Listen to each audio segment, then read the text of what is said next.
Peace. Today is Sunday, September 30th. Making today's math.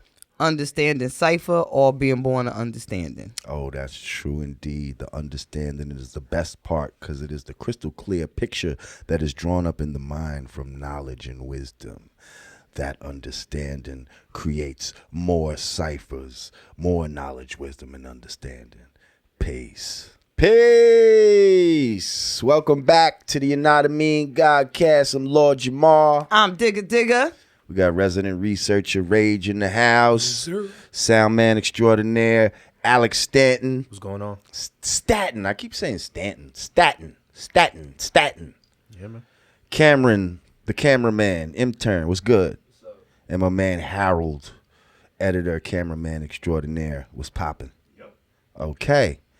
Digger. What up, though? How you be, Queen?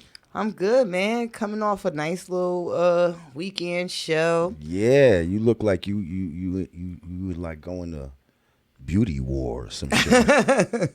You got your army colored dress on and shit, your olive green looking real like earthy. Yeah, I like it. Olive green is my color. And now we're moving into fall, so time to mute the colorful stuff down. Well, green, I don't know if you know this, but green is a healing color.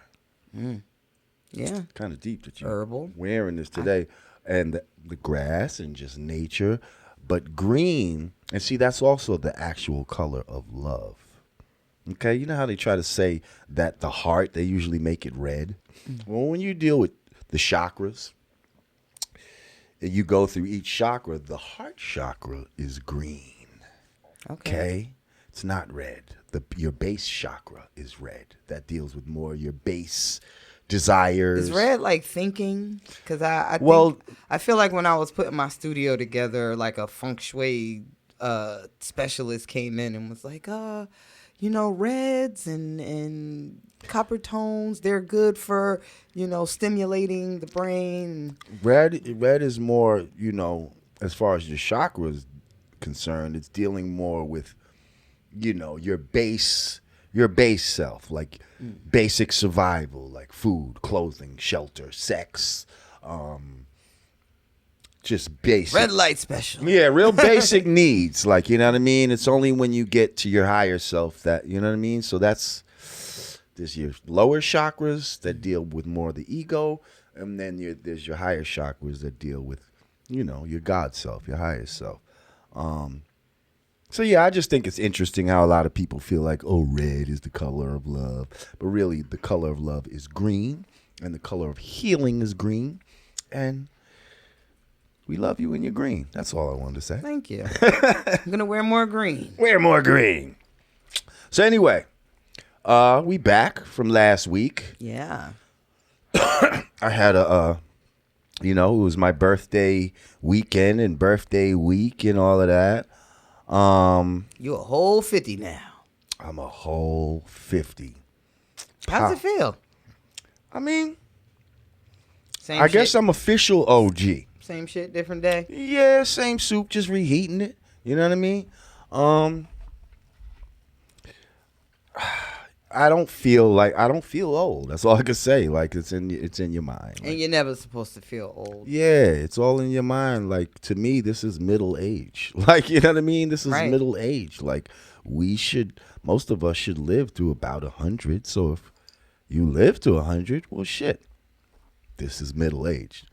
I believe that's what nature intended. I feel like we kill ourselves early with smoking and our diet and things but I mean, my grandparents and great grandparents, like they were eating food straight out the ground. I got an aunt that just turned 103 and she's still driving around. Well, if you believe certain stories in the Bible and all that, then there were people that lived to 900, 1,000 years old back in the days. Why our lifespan has been cut shorter since then, I'd like to find that out.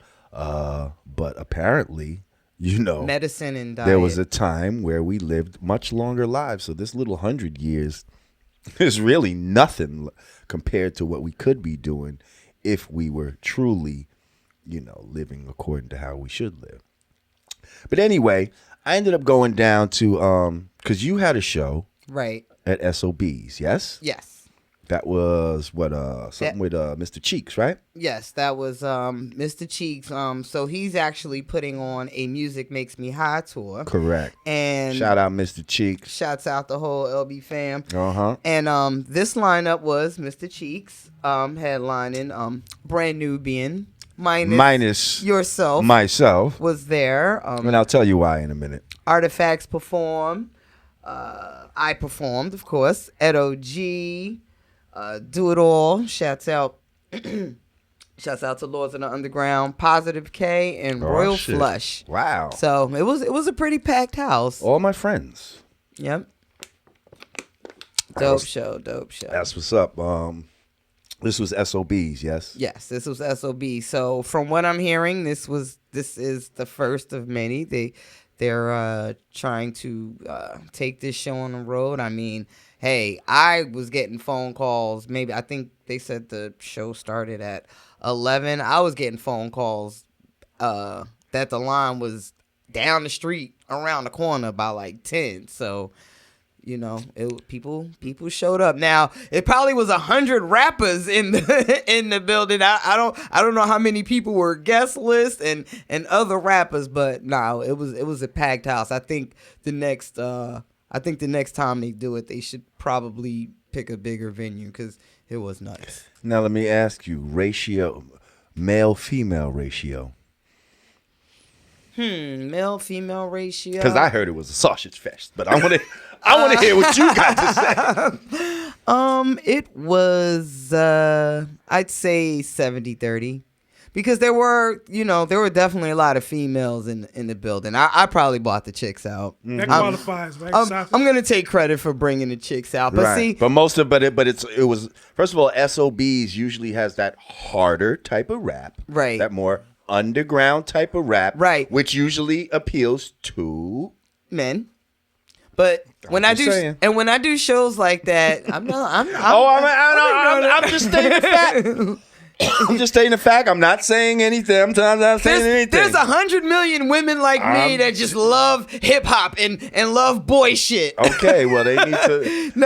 Now check it. No, I wanted to talk about that. No, too, but go ahead. But to that fact, when I do those shows with those particular type of lineups, you're not going to hear the Mariah record. You're not going to hear Touch It. You're not going to hear Party and Bull. I wonder why. That's a whole nother. You tailor your shows. Oh, absolutely. To the demographic? To the sausages. Oh, absolutely. Because in real life, not for nothing, like my core discography is all hardcore dude stuff. It's really the flip mode stuff and the Busta Rhymes stuff where I got the Touch It and the Mariah record because Rod Digger's singles are hard as fuck. Tight, like these were my records. And when you say hard as fuck, you mean with a masculine energy. Absolutely. Right. No, but see what I love about you. I always approach hip hop with a masculine energy. Right, but you're such a female, which is such an oxymoron, or I guess that's the right word to say, but like most girls with your hip hop sensibilities, sometimes turn out to be pocketbook slappers. Let's just call them. I love Jamar. He's so innovative with his. So anyway, you know what I'm talking about. But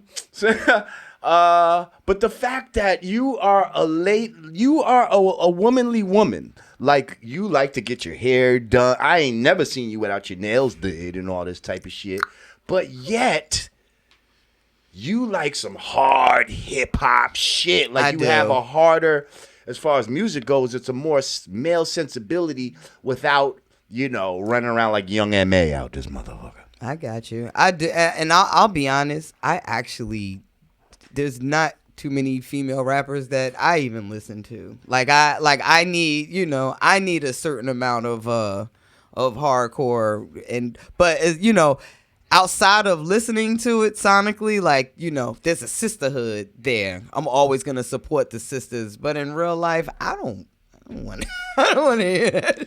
And all I'm saying is there's nothing wrong with that. There's nothing wrong with admitting like real hard hip hop, or what we might know as real true hip hop, is a little more masculine orientated. And like when I can see when you, I'm not saying women shouldn't do it. No, but I get you, because when, you know, at the time that I signed up for hip hop and when I was, you know, learning the culture, like it was definitely, you know, the females emulating the men. Like Roxanne Shante was battling dudes. MC Lyte, you know, was going at dudes. Like it was always, you know, it was always to appeal to the men. I think now it's a different climate, whereas like the female energy is way more feminine now in hip hop on the female side than it was like in our era when we were coming up. I detect a little light in your DNA too.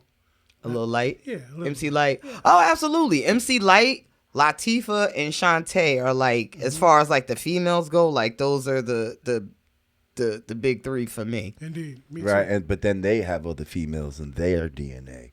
You see, so you'll have a female that you might not even know you're influenced by, because you're influenced them through someone else. You see, but not indirectly, but not directly. Yeah, that happens.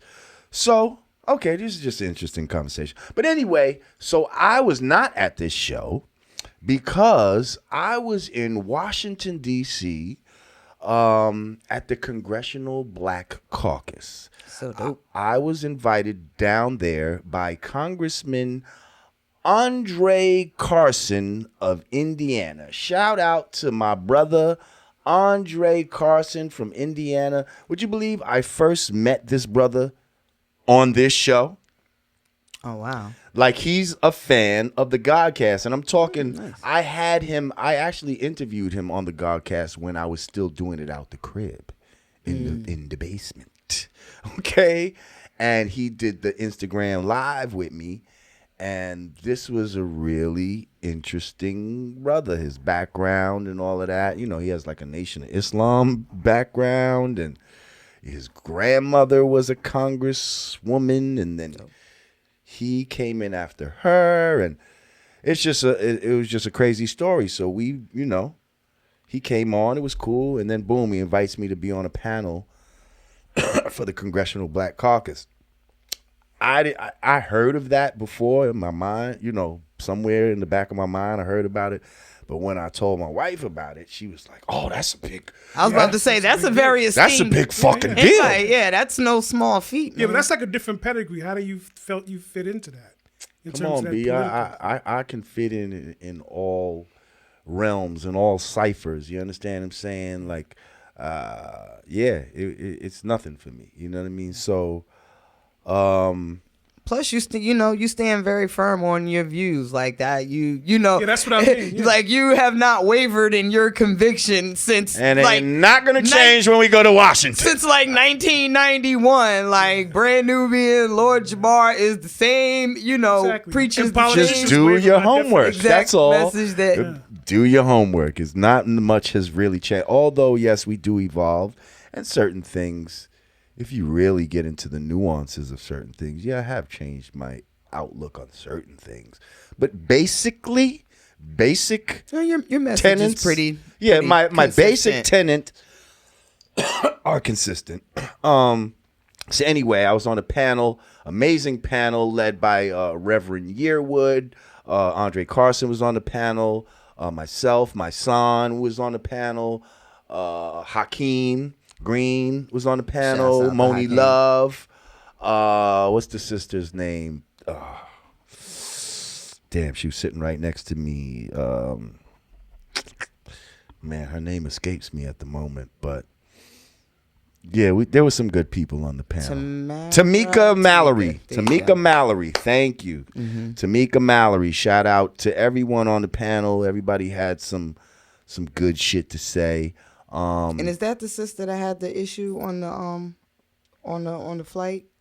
Did she was that the same woman that I think her and my song Possibly, because she's rolling with, she's going a lot of places with my song. Okay. So it possibly, I'm not fully sure of the incident you're talking about. You can fact check for me. There was an American airline incident, one of those like racial incidents on a flight. I believe it involved her and my song. Also, Tamika Mallory, right, kicked off an American Airlines flight. Correct. Also, at that panel, she wasn't on the panel, but she was in the audience. Was the sister that got like jumped at the Waffle House or something? Remember the police? Yeah. Oh, wow. Yeah, we talked about that. Yes, we did. They literally ripped her clothes off. I met her, and that was crazy. Yeah, and because she came up and ended up asking a question at the panel, and she was like, "Yeah, I'm the girl from the Waffle." I was like, "Whoa, that's crazy." But it was definitely a great experience. A lot of positive shit was said. Then the next night, the congressman was gracious enough to have me and my wife go to the dinner for the Congressional Black Caucus, where this was like some real, suited and booted. You'll see some of the pictures in the episode when it comes out, but I'm talking like Jesse Jackson and all of them type motherfuckers was there. Sharpton and Rangel, all these motherfuckers was in the house. All the black who's who of Washington was there. How do you move in that room, Jay? That sounds creepy. I put my suit. Well, I'm there doing the knowledge. You see, like other people's in there with different motivation and a different perspective. You see, I'm in there with my perspective.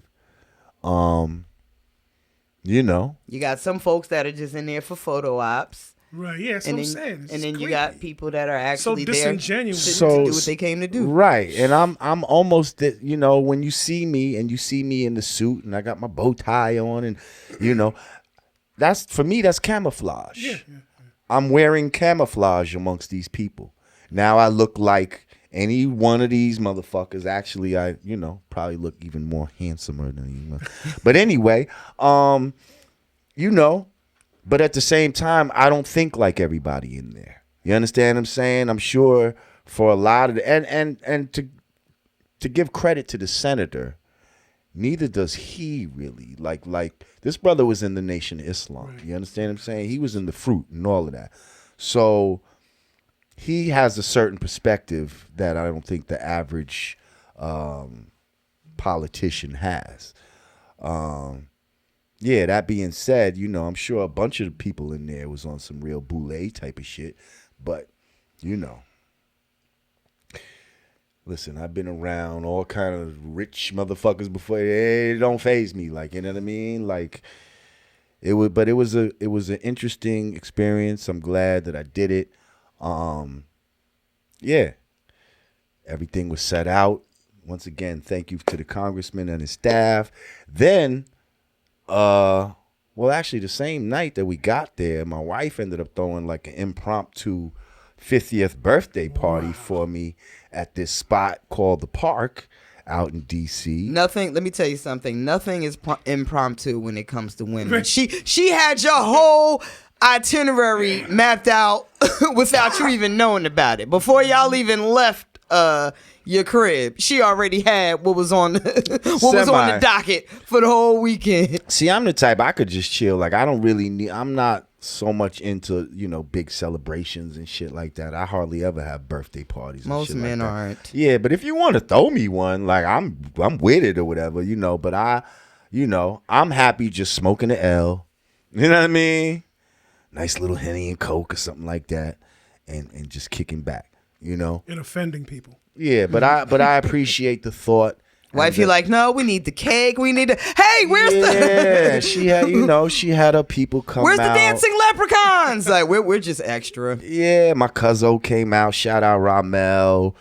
She had her girlfriends come out. Shout out Erica Lyles. Yeah, my homegirl from the Real Housewives of Potomac. Giselle. Giselle was in the house. I did see it was a really nice thing. Thank you. I appreciate it. Cause I wouldn't have done no shit like that for myself.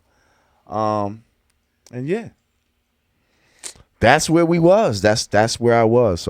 So I chose to go to that joint instead of do that little BET. What I say? SOBs. Joint. Now, if they do another one, that little SOB shindig. See, I can't stand. I've done so many SOBs in my life. Like, come on, how many times have you done SOBs? I'm actually about to do another one. You see what I'm saying? In like 3 weeks. You see what I'm saying? For domestic violence. Because it's a shame that for hip hop performances, SOBs is one of the last bastions of real hip hop performances. Like, where can you see a real hip hop performance that's not like? And they closed down Southpaw in Brooklyn, right? So yeah, SOBs is kind of like. I mean, there used to be like wetlands and shit like that. What was the dungeon? Powerhouse, knitting factory. What am I thinking? Oh, knitting factory, right? CBGBs even. Well, that was a long time ago. I don't think I ever. Why am I saying Dungeon Dragon? What am I thinking of? You're thinking of Busta Rhymes.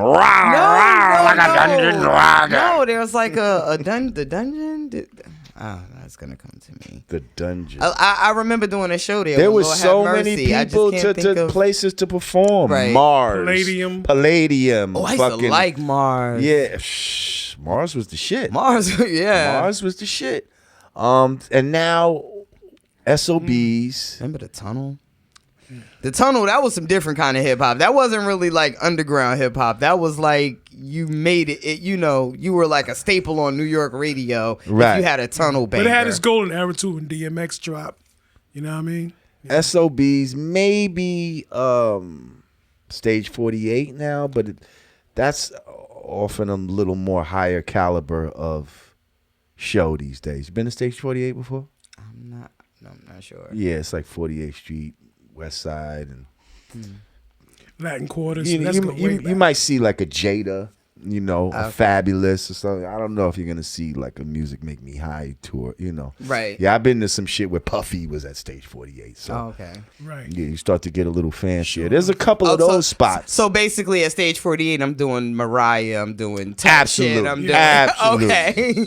I'm not doing the joint featuring Skiz and Now Cypher, Rod Digger, Tragedy, and Shabazz Sadiq. Like, okay. Now Cypher. Got it. Well, shit. I guess this segment was just a catch-up segment. Yeah. Great to see you. Hey, great to see you, too. You're wearing 50 well. Thank you. I strive. You know what I mean? I'll be there in a long time. What you got, about 30 more years, something like that? 32, 33 years. Yeah. I'm a baby in this. Hey, well, we glad to have you here. I'm going to get you a bottle and a rattle. And shit, we're going to go to break, and we'll come back. Everybody, if you'd like to support the show, go to cash.me/$Yanadameen, patreon.com/Yanadameen, or Yanadameen.com/support. We appreciate you. And all our new subscribers, which we do have a lot. God damn. Yeah, we do. We love y'all. And tell a friend to tell a friend. Yanadameen Godcast. We'll be back. Peace. It's the absence of all confusion. United we stand, divided we fall. 2 fingers together is the real peace sign, y'all. Brand Nubian PEACE gear. Hoodies. T-shirts. Snapbacks. Available at hoodg.com. Get yours today. Peace. Welcome back to the Yanadameen Godcast. I'm Lord Jamar. I'm Digger. Got resident researcher Rage in the house. Yes, sir. Soundman extraordinaire Alex Staton. We here. My man Cameron, the cameraman. He's the intern in this bitch. What's good, bro? And we got editor, director, cameraman Harold in the house. What's good? Yep. You see, I just promoted you to director, right? Oh, that's good. I'm doing everything. I mean, doing every fucking thing. You might as well list all your jobs like a Jamaican and shit. Harold got dreads like a Jamaican, so he might as well fucking have mad jobs like a Jamaican. Stereotype. Hey, if you're a lazy goat, you only got one job. Exactly. What you talk about? We have 12 job. Mm-hmm. Anyway, Yeah, shout out to everybody to support the show. We are publicly funded, so we appreciate all donations. You can go to cash.me/$Yanadameen, patreon.com/Yanadameen, or Yanadameen.com/support to show your support. Every dollar is appreciated. Shout out to all our new subscribers. Now, speaking of, before we go any further, and speaking of like business and shit like that, what business do these Caribbean slippers have on my goddamn table here on my set? Oh, what y'all chop? Rage, what y'all chop, boy? What y'all do there? What y'all do there? Yeah, man. That thing there, that is a pop-up shop we have on Yanadameen.com. What you think that? Speak regular for the fucking people so they can understand what the fuck I'm so you talking about. American right now. No. Yeah, she's lost. Like I said, huh? What the blood clot? Flip mode did it to me my whole life. There it is. Okay. There it is. Nah, we go to Yanadameen.com, which is the obviously the resident website for the show, and we have a pop-up shop in our store. Okay. Which is another way that y'all can support. Yes, you can. Indeed so. So this particular pop-up shop is from my man Gary Warlord. It's called Slip into the Caribbean. Okay. So we've done a feature where we featured all the different islands, and we have a slipper commemorating what they're popular for. So we got Grenada in the house, Jamaica, you know what I mean? We got Trinidad, of course. I'm half Tobagonian. Big up on my Tobago people, and that's how we move. Now, I was gifted my Guyanese slippers last week. Absolutely, off camera. Thank you. I very welcome. appreciate that. Indeed. But I would recommend always representing the Guyanese GT Massive. flag, as you're doing your samples and Pepper shit pot. like that. Digga, you got any Caribbean in you? And would you like some? Just kidding. Oh! Take body, girl. Take body, girl. In a yard. That's how we do it. Bad man stroke. In. Jump off of the table. That was See, that was like a nervously told joke right there. Like but he wasn't fully confident with it. Definitely wasn't confident. was that low key shooting like your that. shot, bro? Yeah. That's about paying my respect. That was like, what you said? I just can't. Yeah. But you know, But if you was to take me up on the goddamn matter, I'm just playing peace, queen. But No, but do you have any ancestry though? I wanna lace you. no, as far as I know, you I'm straight from down south. straight down. You dated south. a Jamaican or a Caribbean man or something. You got a Caribbean friend. Come on. Nope. No, Caribbean friend. Flip mode. I'm flip. Boss. Yeah, Buster's Jamaican. There you go. There it is. There you go. Yeah. What y'all do? I think me and Oh, y'all do you with? I've told the story before. Me and Baby Sham were the only two like non-Caribbean folk in flip mode. So whenever we were on a tour bus and Buster had his chef And Spliff Star. the fish with the man. eyes and everything. Wow. Me and Oh, Baby, wait. She said the fish with the eyes.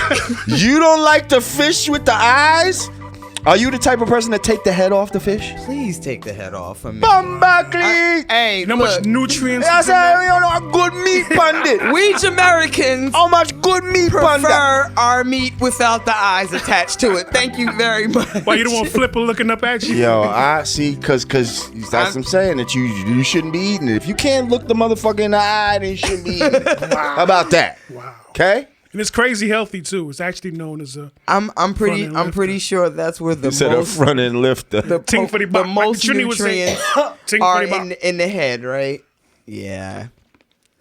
I mean, I just like that's that. You know, when you have like a red snapper thing, you know, like Steam okra. to me, it's not official Jamaican unless it got the head on the fish.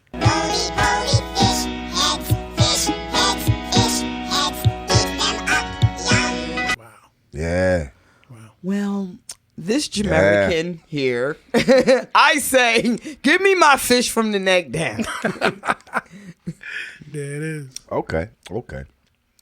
So you said you get these slippers at, once again, tell them where to get them. Yanadameen.com/shop. And listen, look, if you guys got some interesting products, as long as they fit within the scheme and the God approve it, throw it in the shop. We buy business here. Yanadameen.com. We're doing some good things. Yes, especially, black owned original people. We looking to feature your businesses here on Yanadameen Godcast. Yeah. Prices are reasonable. Get with us. There it is. Got some Lyrics Matter shirts on that hoodg.com site. Okay, we got the Yanadameen Godcast gear. We got the brand Nubian PEACE gear. We got Rod Digger gear. Yep. Shit. We got Sadat X gear. We doing a whole lot of shit. You know, we got Cassidy gear up there right now. Shout out to Cassidy. Shouts out to Cassidy. Cassidy rocking with us. You know what we need to do? We need to do a show specific to battle rap. We gotta get some battle rap. You hear that, Mook? Talk going on up here. Well, I'll get Murder Mook up here in a heartbeat. I know he got his own goddamn podcast, but shout out my homie Murder Mook. Word. Shouts out Arsenal. Shouts out Susan. I mean, okay. I mean, hello. That's his fucking. Whenever you hear me, I mean, hello. Shouts out Babs running the Queen of the Ring. Oh, that's what's up. I went to one of those one time. You went to a female battle? BB King. Yeah. It was cool. Yo, them girls go the fuck off. Yeah, they do. Then when I was like, yo, I think I really need to like rethink my my female spitter list. Like I didn't even incorporate any of the female battle rappers like that. And that, you know, that's masculine rap energy right there too. Like the whole essence of battling, you know, not that it was specific to men, but just that whole aggression and the whole like, you know, attack. But Digga, it seemed like if you was to battle a female, you would need your 4 feet of space. I think you would be hands-on if a heifer tried to get too touchy with you. Well, I don't appreciate none of that touchy. Yeah, like when niggas be trying to touch you, or like. Oh yeah, no. I don't like that in regular conversation. Like, don't you hate that person that like when they talking to you and they tell you the story and shit, and they steady tapping you? Like, I'm real big on personal space. Like, don't come on, just. Don't touch me. But see, a lot of time it depends. Like, that could be, you know, like I'll do that to a motherfucker on some intimidation game shit. Like, you understand what I'm saying? Like, just be talking to you and just start tapping you in your chest. While I'm not on your chest, like right in the middle, like yeah, because it's like, and see, that's a psychological move right there. Big time. When you fucking do that, like, but a lot of people don't realize a lot of shit, like, you know what I mean? And yeah, I be doing that. Yeah, no, that definitely. I be doing shit like that. I'm real big on like energy and personal space. Like even when I do shows, like sometimes the reporters and the bloggers, like they want to interview you before the show, or you know they want to do like the meet and greet before the show. I always request to do that afterwards because I don't want people, you know, I don't want a bunch of people touching me before I got to go on stage. Like I'm funny with the transferring of personal energy. Like I don't want all these people's energy, you know, on me, around me, in me before I get on stage. So in you, I try to. Wait. Hey. Wait. Was that my mind being dirty? You walked in. Wait. I don't know. Somebody's mind. Hold on. Something's going on. Did I just hear that all wrong? That's all I'm saying. It's the super chatters. They okay. This nigga letting his hair down. He out here letting his hair down. He trying to get at Digger. God damn. Actually, I think I just invited some bullshit. I don't even. That was a pause moment. I don't even think he was going there. Yeah, that was a pause moment. So let's get into some hip hop shit. Word. I don't know. It was a couple months back. We did an album review, and we also did a interview. Yep. With the homie Roc Marciano. Yeah. Shout out to the god Roc Marciano. Word. Well, this industrious, hard-working, young hip-hop mogul, it seems like, seriously, that was only like a month or two ago. Well, guess what? The man has released another project. He's back. Behold a dark horse, ladies and gentlemen. Clap it up so dope. for Behold a Dark Horse, out now. Go to rocmarciano.com. Cop that download. We ain't doing no more physical product. We all about the motherfucking, just downloads. You know, technically we selling air out this motherfucker. We selling intellectual properties to people. But anyway, so my brother got a new joint. Now I thoroughly enjoyed the last joint, Rosebud's Revenge, The Bitter Dose, Rosebud's Revenge 2, The Bitter Dose. But this new one, and I gave that one a 9.5. this new one is very strong. Very strong. This new one is very strong. I think the brother is, I mean, he's already like the godfather of a lot of these new underground hip-hop cats, but I don't know. I just feel like he's really finding his stride in this one, and he's really feeling himself, and he's got his formula down. But he's really getting better with age. He's I definitely like this album better than the last one, and I love the last album. Yes, I'd have to agree. He's also reaching out to people that you wouldn't necessarily see. Roc Marciano. Right. He usually fuck with like Knowledge the Pirate or some shit like that, but you don't really. Yeah, he's very self-contained. He does all the production himself. He does, every song. He'll do features with other people, but he doesn't really have a lot of people featured on this album. I mean, on his albums, but I mean, what did he have on the last one? Knowledge. He had Fat Boy. Fat Boy, white boy. Shaved his beard. Bronson, Action Bronson. Yeah, I can't even remember any really other people other than that off head. I want to say More Knowledge. Knowledge he might have had at least two. I know Bohemian Grove and maybe another one. Mm-hmm. But anyway, so this one, some of the people that he got on this one, production wise, he got my man Preservation, who did a lot of joints on my solo album. Dope. And he does a lot of joints for people like Brownsville Ka and shit like that. Preservation is super dope. Shouts out to Ka. Then he's got other producers. Animus. I don't know who that is, but he must be dope if he got on the Roc Marciano project. Another producer called Dancy. He got one from Alchemist. Another one from Animus. And then he's got a joint from Q-Tip. Now, MC-wise, he's got one with Black Thought. GOAT. Okay. Knowledge the Pirate, of course. And a super, super strong, maybe one of the best joints on the album. I think we're in agreement with that. Is a song called Trojan Horse featuring Busta Rhymes. Yeah, absolutely. I mean, the beat. So hard. The lyrics. So hard. Both of them is spitting like. See, and Busta's gonna bring that energy that's gonna like force Roc to, get energetic with him, because usually he's real mellow with it, but the energy on that record is bananas. That song is really, really strong. I mean, some of my other standouts, The Horse's Mouth. That's the intro, right? That's the first one. I like the Congo. That's the next one. Oh, yeah. Thousand Death. I mean, you can almost.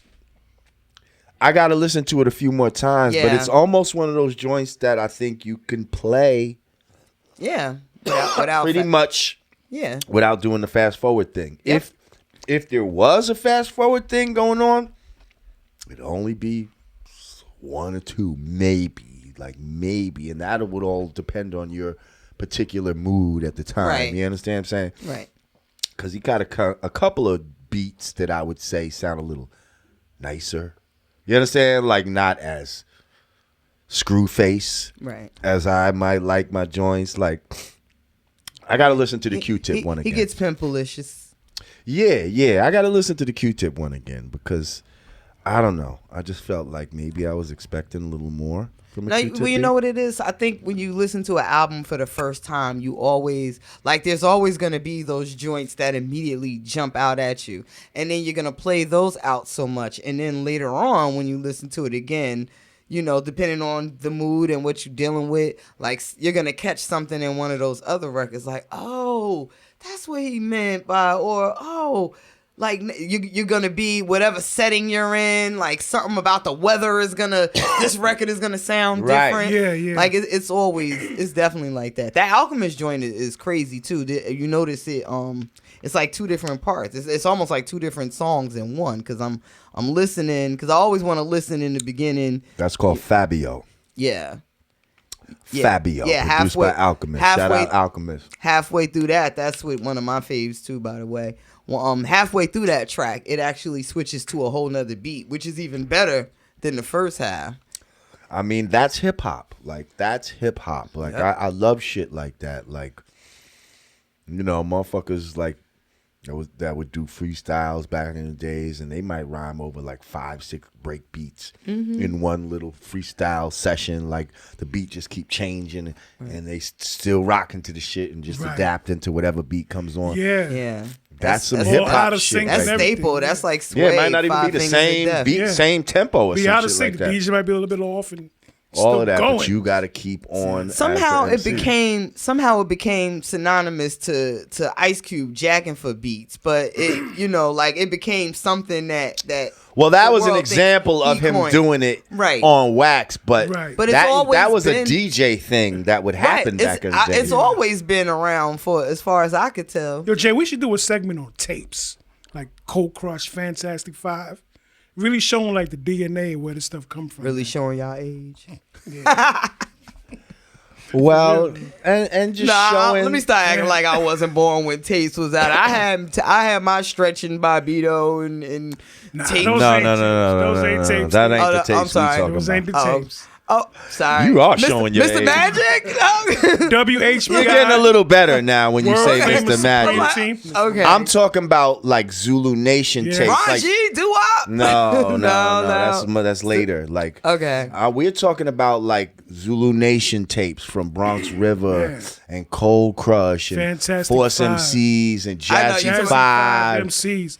Shout out Freeze, Chuck a Liggy Luck, Jazzy Yeah, J. like this was not coming from like radio stations or anything No, that. this is coming live straight from stage. Straight from what you thought was a stage, but what really was like the rec room in the projects, and maybe they were standing on some tables like this. Yeah. This was the stage. You understand? And what the I'm saying? tapes would filter to the boroughs. And Or bad maybe quality. they wasn't even standing on a table. Maybe they was behind the table. Yeah. Okay. And they didn't even have mics sometimes. They used to rhyme through the headphones. Okay? Because if you plug a headphone into a mic jack, it will act as a mic. I don't know if you know that, but that's an old school trick. And it gave the vocals a certain muffled, like Resonance. raw sound. Oh, yes, y'all. To the Yeah, beat, y'all. Rock, and you don't stop. You understand what I'm Yeah, saying? you sound just like it. That was the shit back there. Like that's how the headphones and all that shit would sound, and that rawness was hip hop. Like hip hop wasn't even lyrics at first. No. Like I used to walk around with just break beats on my box. Well, I believe it was like Rock It in the Pocket the was DJ hip-hop. and the break beat. Apache, Like Big Beat. they just bought the Catch a Groove. MC in after the fact to kind of keep the crowd entertained Again, that was gravy on the mashed while the potatoes. DJ do what he do. The actual meal was the DJ and the break beats. Absolutely. So you could have just a whole tape of just break beats, and you were satisfied with that. You didn't even need an MC. Then when niggas started, oh shit, he spit some ill shit over that break beat. Like that made it even better. Like, and then it just took off running. But at first, you didn't even really need no run. I think Cowboy is credited with the Yes, Yes, Y'all. Yeah. Yeah, I believe so. I'll look into that. Whoever said yes, yes, y'all to the beat, y'all, like that just shit just stuck like a motherfucker. So I gather that the elder And who said ho? Like scream it out and say ho. Like ho? why did we decide that ho was, a call and response thing to do? Huh? Good question. Might have been some Busy Bee DNA in there. I don't know. These are all good hip hop I'm questions. gonna have it on the next episode. You best believe. Maybe I'm gonna her? research that. I don't know. Somebody will get in our asses before the they'll- the comments over. What, you don't know? MC Tonski Love. That motherfucker. He used to play Santa Claus in his part-time job, Someone and then said he Kid came. Creole. Okay, Kid cool. Creole. Yes, yo. Okay, I'll find Kid out. Creole. Well, That's what somebody said. that's Melly Mel's brother, Right on. who is actually like locked up right now for killing a motherfucker. Remember, he stabbed her. And that just happened He might recently, be- right? Yeah, Like in the he was last working year or as a so. security guard. I think, if I'm not mistaken, like one of the like a gay dude or something tried to approach him or do some funny shit, and he ended up fucking. I don't know. Yeah, homeless guy. Something crazy happened. He ended up killing him. Oh, wow. Word. I don't know the exact. Yeah, some shit happened. Yeah, research that shit. Yes, sir. So I'm not giving out rumors and shit. Kid Creole. Lord thought Jamar homeless man said. he stabbed to death. Was hitting. Oh yeah, he did stab somebody to death. Right, but why? Hitting on him. He You did. see, Yeah. I told you some gay shit that was involved in it. I didn't just throw that into the mix.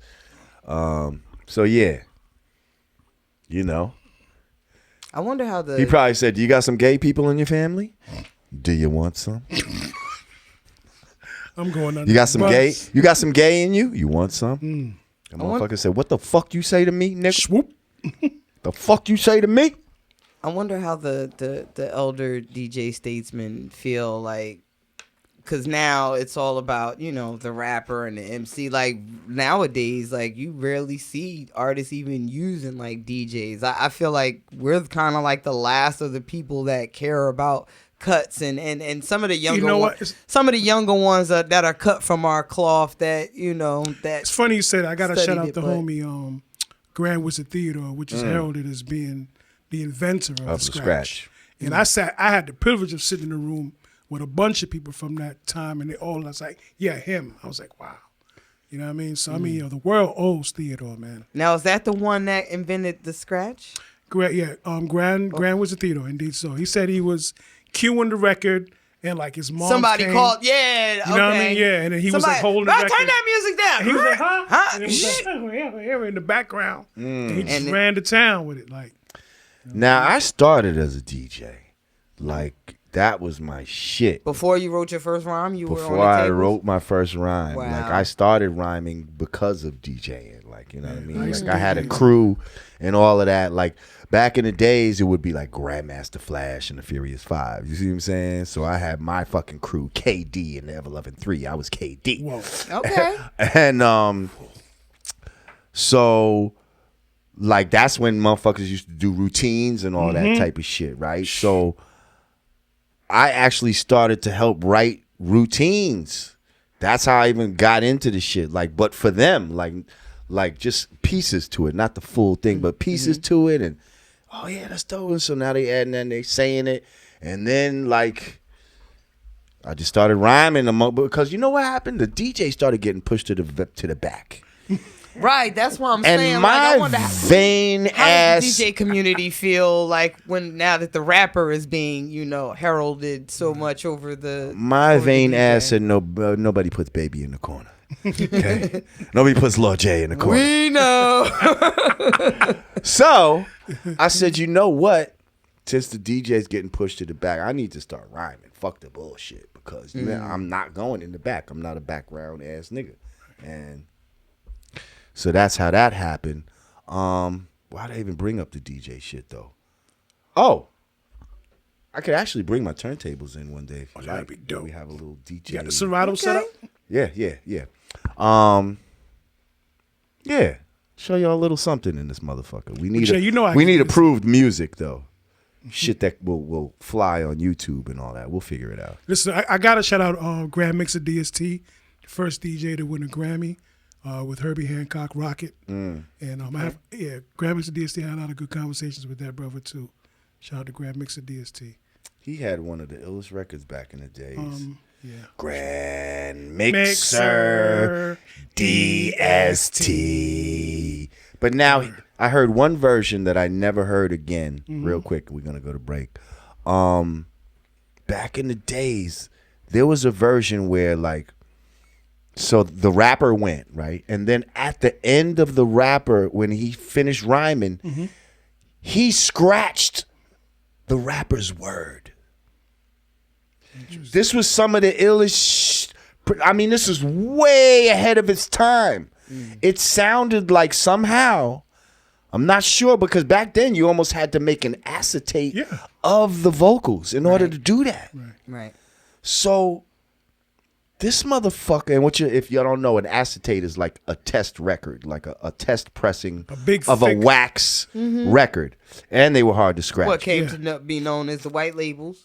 Right. But this motherfucker, like, he had to do rhyme, and then at the end of the rhyme, he scratched his last word, and that shit was ill as fuck.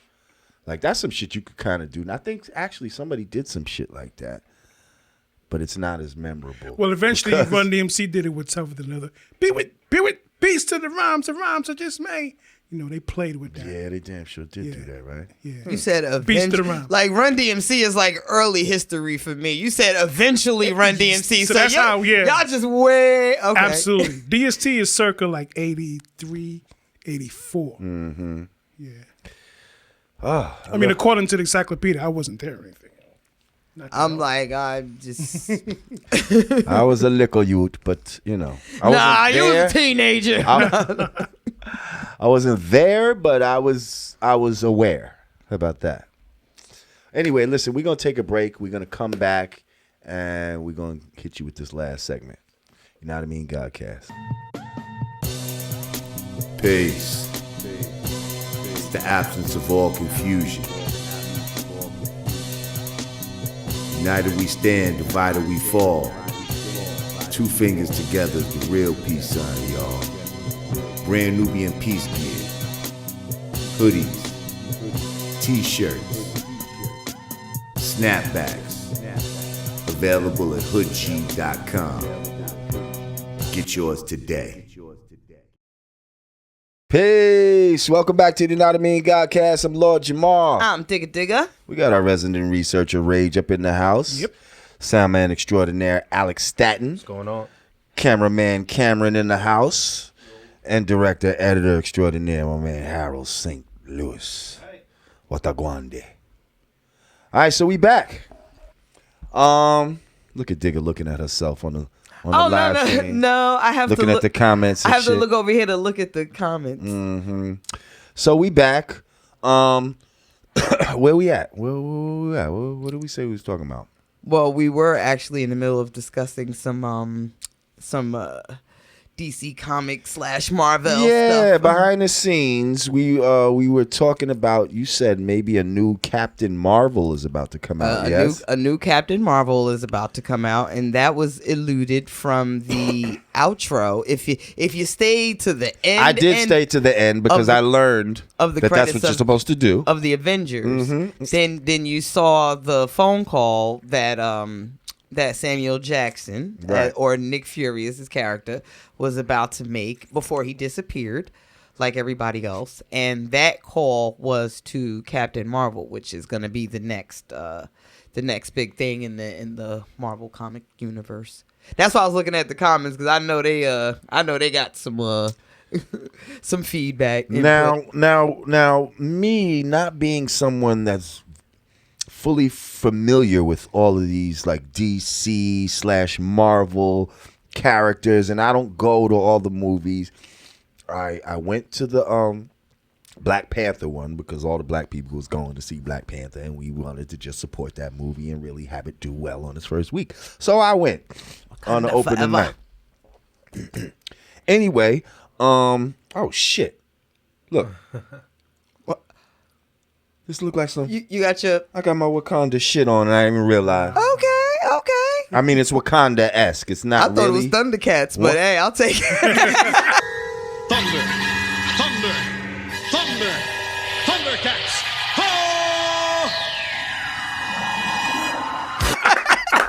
Wakanda forever. I'll take it. This is my man. This is actually a Hood G joint. Okay. And I think he might have been inspired from Black Panther when he made this. So anyway, I'm really looking the part right now. She said Thundercat. Oh, hey, bro. So who knew? So I'm not very well versed in all of this stuff. Gotcha. So when you said Captain Marvel, my male chauvinist ass assumed that Captain Marvel is a male. Of course you would. Yeah, of course I would. But then you said then I had to check you. You had to check and let me you and know educate me that Captain Marvel is a female. Is female. So I had my resident fact checker Rage look into the history of Captain Marvel, hoping that maybe we'd find that. Hoping originally he was a man. Marvel was a black man. Yeah. From the Asiatic tribe of Shabazz. Right. But no such fortune. All female. In terms that she is a female, encompassed with a female's energy, Captain Marvel. Yes. Yeah. Well, there's actually 3 different versions of her. Okay. Once she was a cop in like New Orleans. Okay. But the most recent version that people are citing now, she's an Air Force pilot.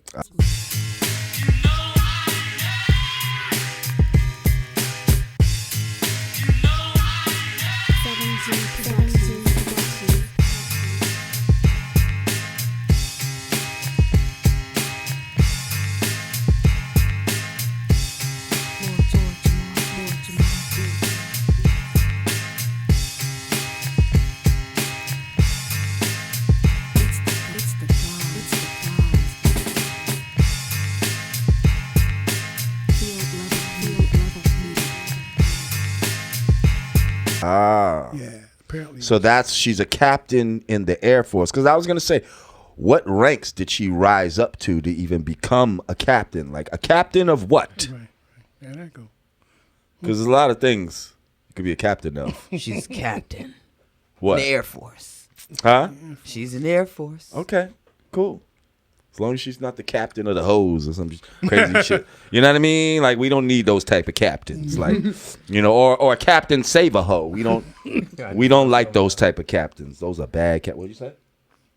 Oh, yeah, those are bad captains. A captain save a hoe. Nobody likes Nope, she's just a good old fashioned captain, just outranking bros.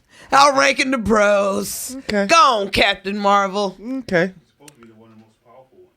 Yeah, she's gonna be the one to come defeat Thanos. Well, actually, it still could be a male captain because it might be a drone pilot in drag. This guy. Y'all just don't want the woman to save the damn day, huh? Listen, the woman saves the day a lot of times, and the woman needs her respect and her, her just. Actually, you know what? I don't know the Now I actually don't know the rest of the history. Is she the one to save to bring everybody back? Because remember, half of the damn heroes got wiped out in Avengers. Right. I'm just getting hip to it. I mean, are they coming back though? Like, because definitely coming back. I'm saying there's got to be a way to reverse this shit. They're definitely coming back. Some stones. They gonna do something. Everybody gonna break some stones, and everybody's gonna reappear. Can you imagine? Oh yeah. Yeah. If you watch it like 5 times. Like right now, there would be if we left it but with you that, spotted the clues. there would be no more Spider-Man, no more a lot. Right. Half That's of a lot of money. Yeah, who's gonna throw all that money away? Like Exactly. the white people not gonna do that. Like, that's billions and billions and billions of dollars of spinoffs. Like whoa. Let's not get fucking crazy here. Like we got to bring them back. Yeah, we're gonna bring them back. And then they need another. I got movie. another magical glove on this hand over here that fucking. It's gonna bring them back. Bring these here you go. You're back. And then the sequel has to explain to you where they went. So nah. Right, they went into some magical dimension or some shit. Yeah, right? well, remember the time stone. I believe he turned back time, so he probably turned it back before all of these people's creation, existence. Okay, you're scaring me now, Tigger. Man. You know a little too much about this. Yeah. Remember the time stone. Her pocket protector's coming up. Time. I am a self-proclaimed nerd, okay? I have never been shy or strayed away from the fact that I have been geeked the fuck out my entire life. Have you been to Comic-Con yet? Yes. Oh, shit. Wait. I'm like, yes. Dressed? Not worthy. Dressed as? No, I didn't. I didn't get dressed. Yeah, not that crazy. But I went on behalf of Walking Dead. I was this close to dressing like a zombie, but I was gonna say, I was like, you know what? Somebody might recognize me. I ain't gonna do it. If you could put on like any superhero costume, like what would it be? Who do you think?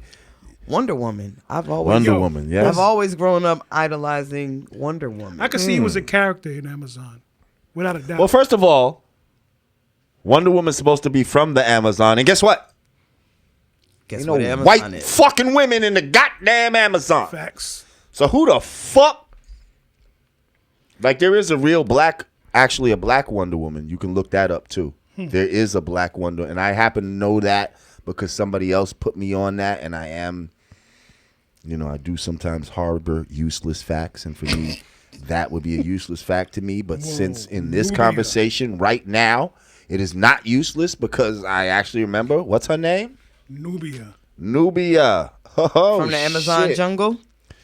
And she's the black Wonder Woman, and I know there was a comic, I guess, where they both teamed up or some shit like that, like an episode in one of the comics. Now, is this something in print from the 60s? Like, would I be able to go? This is in print. Okay, oh, dope. Yeah, smart in here. Yeah.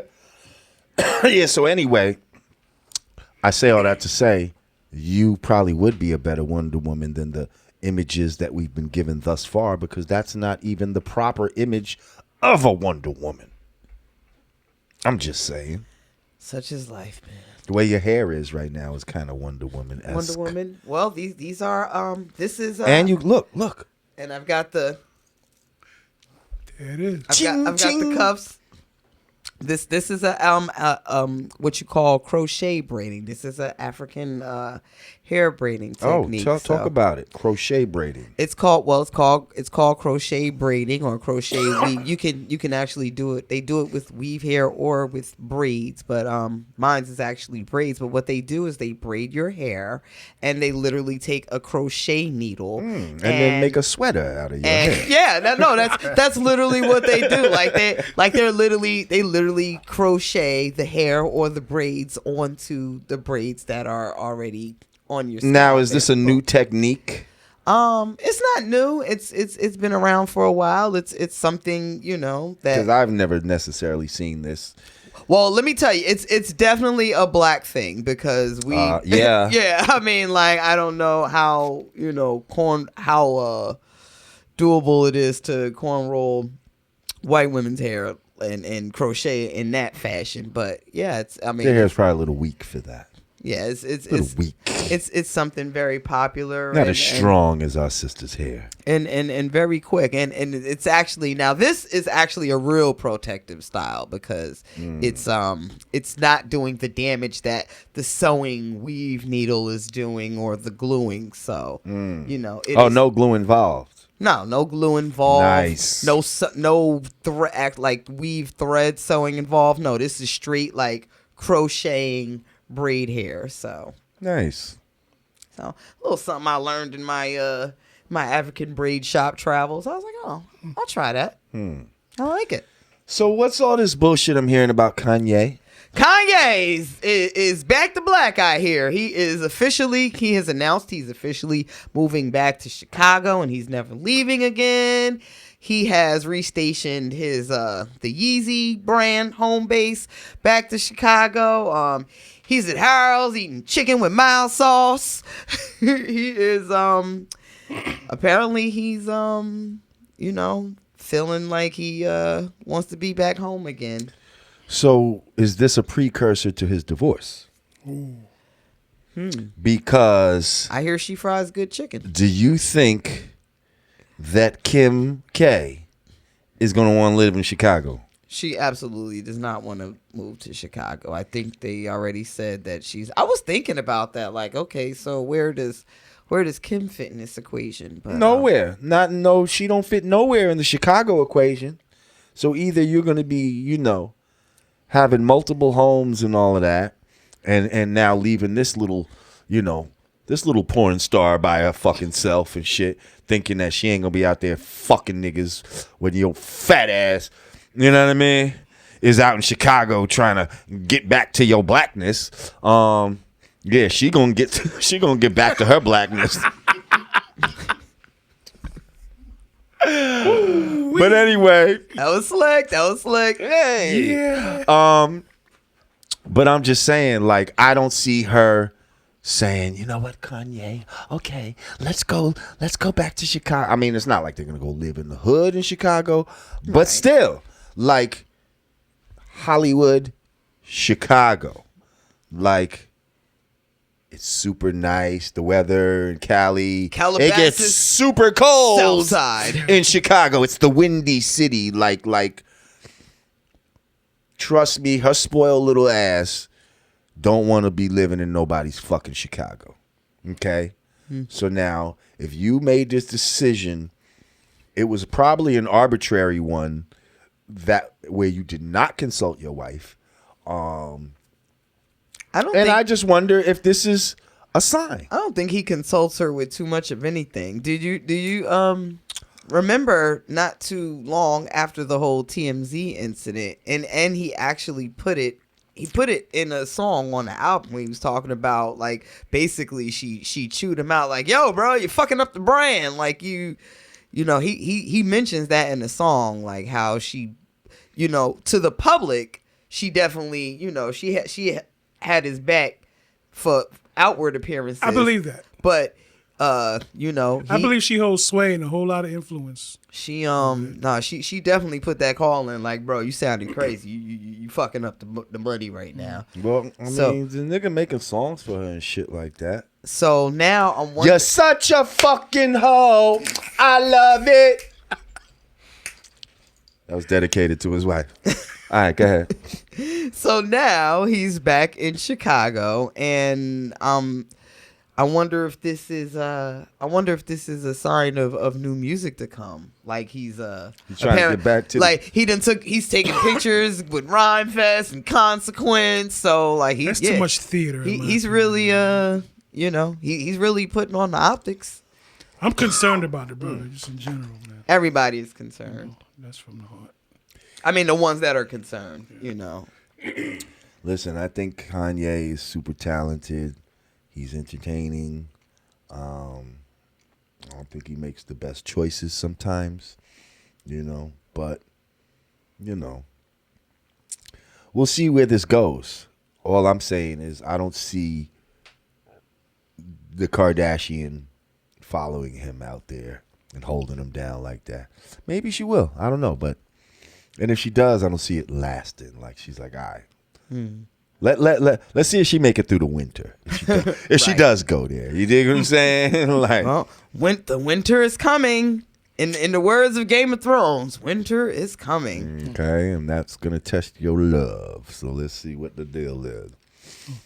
What else all right, we got on that's been kind of a slow news cycle. Yeah, well, I keep hearing about. Not sure where this happened, but the Botham Jean. Yeah, man.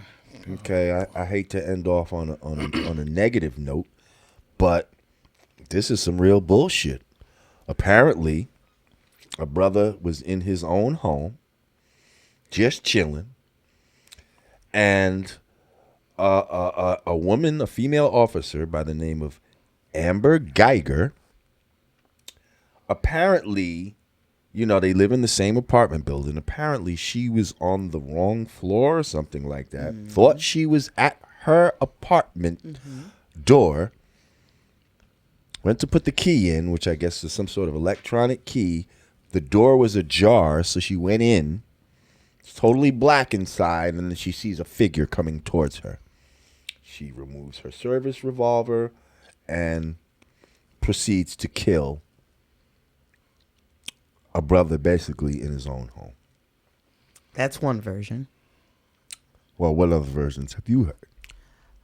So there's been rumblings of they possibly were involved because there are some neighbors that claim to have heard her banging on the door, saying previously. Demanding she be let in, let me in. Now, wait, that night or previously, that like night. Other nights? That night.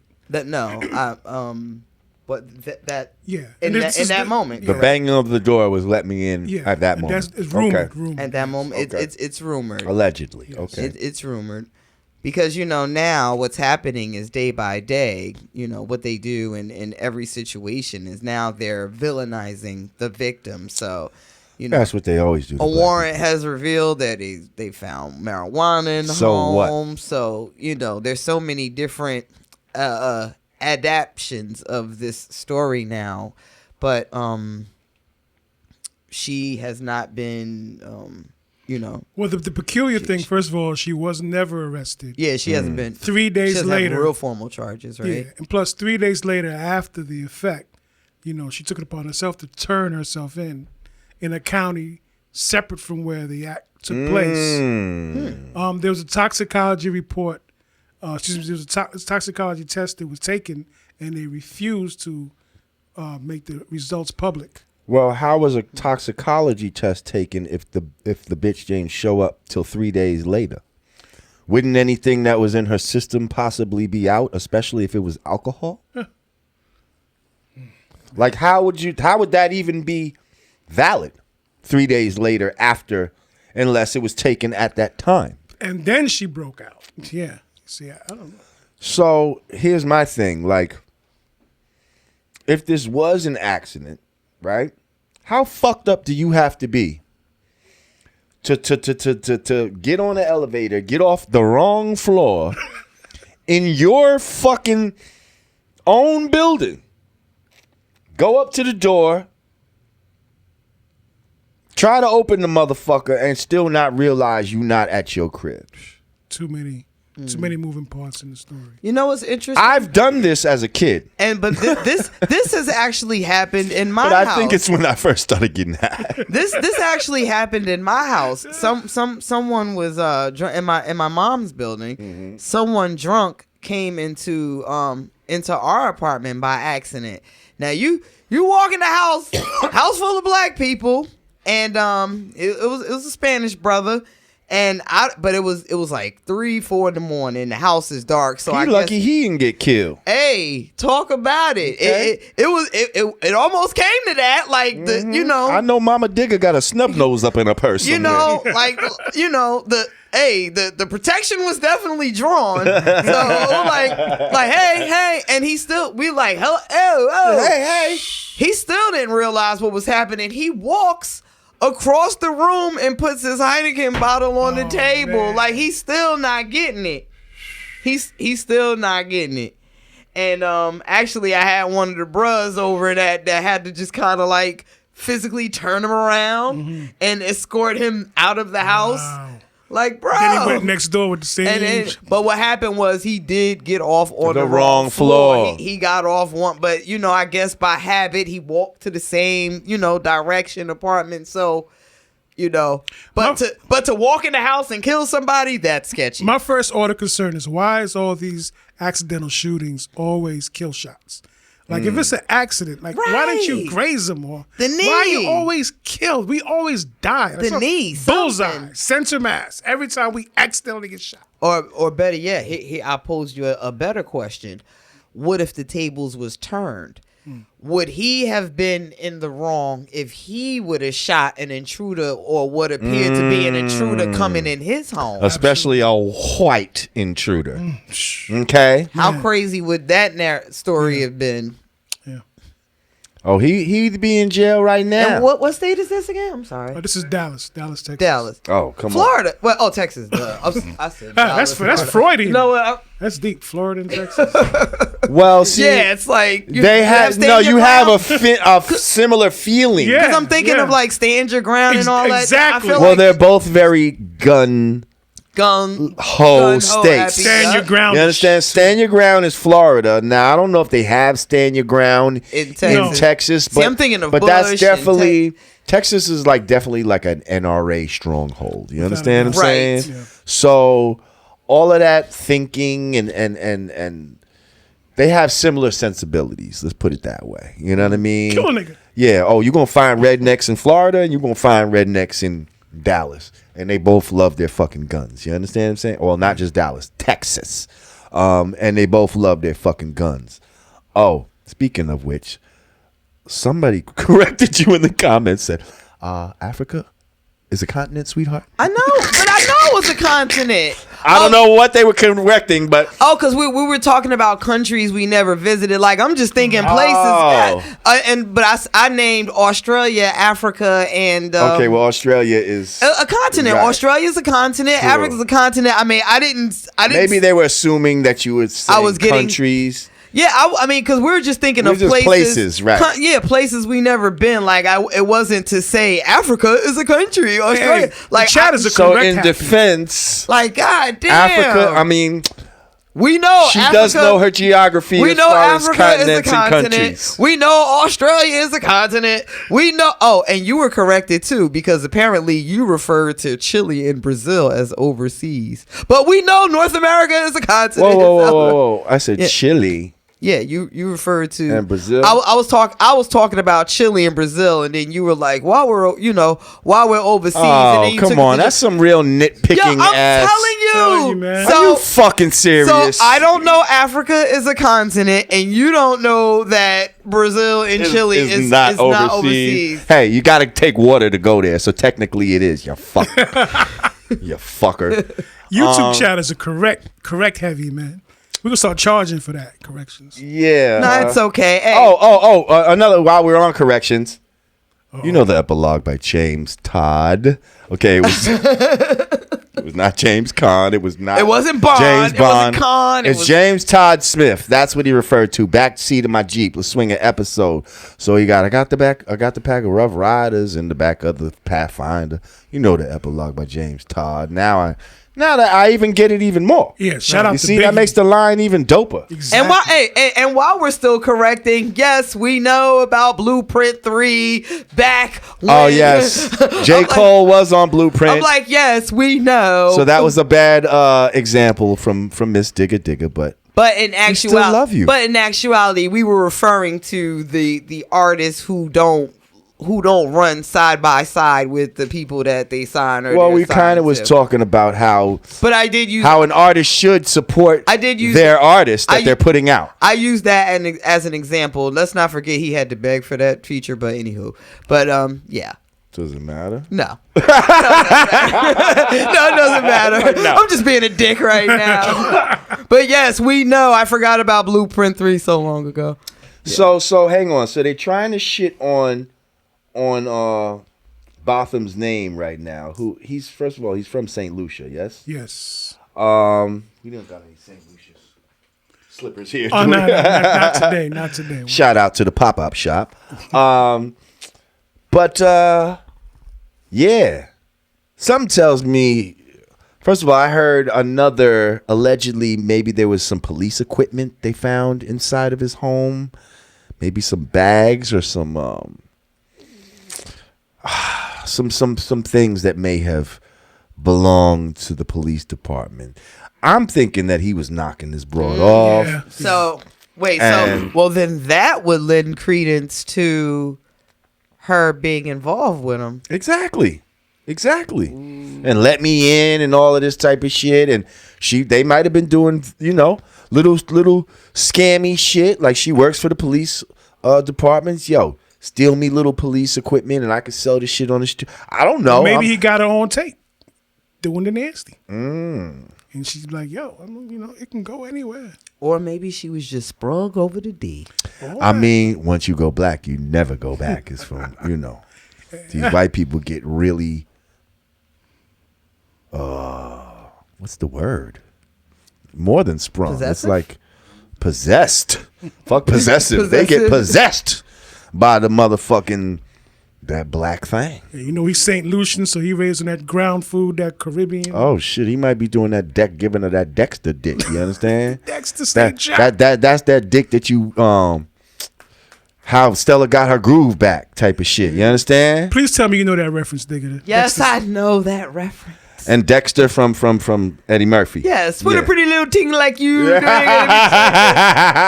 want to see that live. I want to see Eddie Murphy raw live. Now you done played yourself. Wait. Now you done blew up your whole timeline. No, listen. No, I was you were in your mother's stomach. Funny story. I was a kid in boarding school, and we, the handful of black kids that were at the school, because it was a predominantly white school, we complained about all of the extracurricular activities, You ain't got nothing for the black. Not really being centered to us. So they made the mistake of taking us to the Eddie Murphy concert. Oh my God. So imagine our mother chaperone with the little black girls. We couldn't have been no more than about 12, 13. And y'all was just yucking it up. Watching Eddie Murphy Raw live.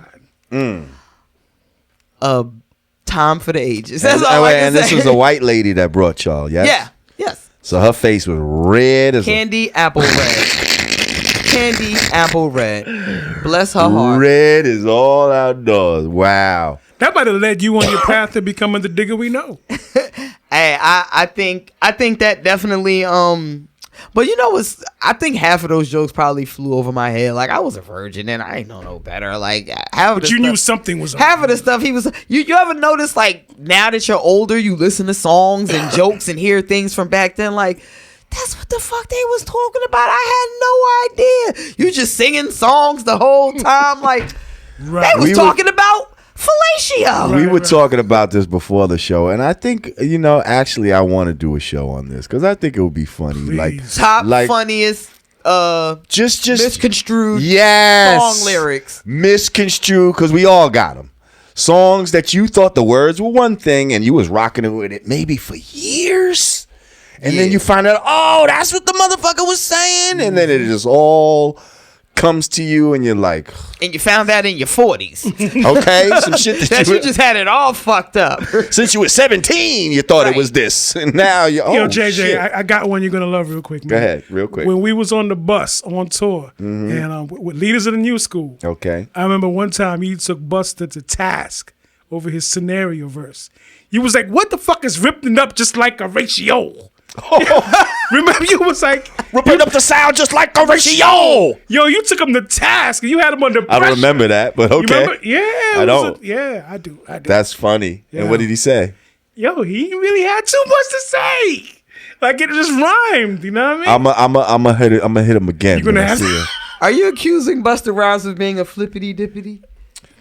No, I don't. He's pulling this out, but at the time, maybe I was just like, "Yo, what exactly did that mean?" Like, are you just making up words? Now you know that ain't a word. Now you know you just making up words. Too, I was like, I mean, we know what a ratio is, but you was like, you hit him with like the how we ripping up the sound like a ratio. No kind of sense. All right, listen, we running out of time. We got to get ready to go. See, I'm gonna have a whole week to think about that. I want to think of some lines that I've been fucking up.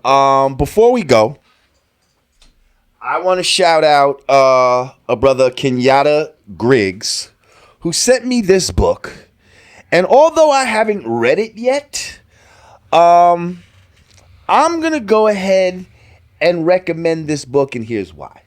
Because this book is called Culture Vultures, Conversations with Damon Dash. So this is actually Damon Dash and Kenyatta Griggs sitting down, speaking about the issue and the subject of culture vultures in our culture. I happen to know that Damon Dash is a super intelligent person who I love his perspective. Who I agree with a lot of his perspective on hip hop and business and just winning. So based on that, I'm going to go ahead and say, go ahead and get this book. I'm going to read it, and I'll give you a better, summary of the book after I read it. But I'm going to go ahead and jump out on a limb and say, go get Culture Vultures, Conversations with Damon Dash by Damon Dash and Kenyatta Griggs. Thank you, Kenyatta Griggs, for sending me the book. And, hey, everybody else, if you got literature or anything that you'd like us to check out and maybe, become part of our book recommendation, hit us up at Yanadameen Godcast at gmail.com, and we'll send you that address of where to send it to. All right? Well, we at the end of another one. Yep. Once again, we appreciate everybody for joining us. We appreciate all our new subscribers. I appreciate everyone here in this room that comes every week and lends their talents to make this happen. If you truly appreciate everyone in this room, I suggest that you go to cash.me/$Yanadameen, patreon.com/Yanadameen, or Yanadameen.com/support, and give us a donation. Shit, if all of y'all who subscribe here just gave $1, we'd be good. Okay? But I don't know if 40,000 of y'all motherfuckers are gonna mobilize like that. So we're gonna need some of y'all to come up with bigger numbers and That's shit. another show too.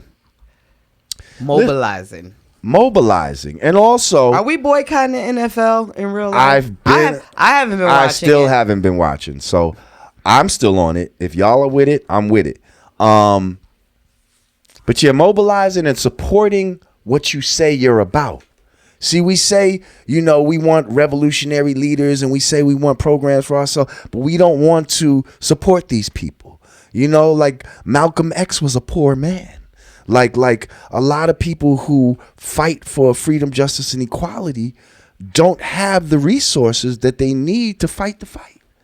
So it's like, what are you about? Are you really about what you say you are? Then put your money where your mouth is. And I'm not here to beg. I'm not going to keep begging. Because if y'all motherfuckers don't start donating like I need you to, I'm just going to stop. We're just going to stop doing it. Because I don't have to do this. Like, we're striving to provide a service for the people. So, it's on y'all. If y'all want to make this happen, back to touring. Keep this going. I mean, we still touring. Nothing stops. Nothing stops. I mean, this is facts. Make no mistake about it. We're not making no money from this. We're spending money on this. So please, if you want to keep seeing us, if you think what we're doing has value, donate. All right. We love y'all. For the Yanadameen Godcast, I'm Lord Jamar. Digga. Peace.